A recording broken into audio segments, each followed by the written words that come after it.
Необычную акцию к 175-летию Абая провели в Усть-Каменогорске. Сотрудники Восточно-Казахстанской областной детско-юношеской библиотеки, переодевшись в казахские национальные наряды, прокатились по городу в оформленном к юбилею классика трамвае. В салоне они читали стихи великого поэта, вместе с пассажирами пели песни на его произведения. My soul, what are you seeking, pray? Tell me the truth for once today. I'm worried by your haste, so let's discuss it in a friendly way.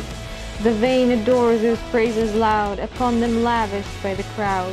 But since that crowd is fickle blind, there is no cause to feel so proud.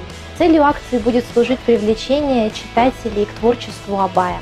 Сегодня мы с пассажирами побольше узнаем о биографии великого поэта, прочтем стихи на разных языках, проведем викторину, знают ли они, кто такой великий поэт, и споем, конечно же, песни Абая Кунанбаева. Среди произведений, которые прочли сотрудники библиотеки, были стихи из цикла «Времена года».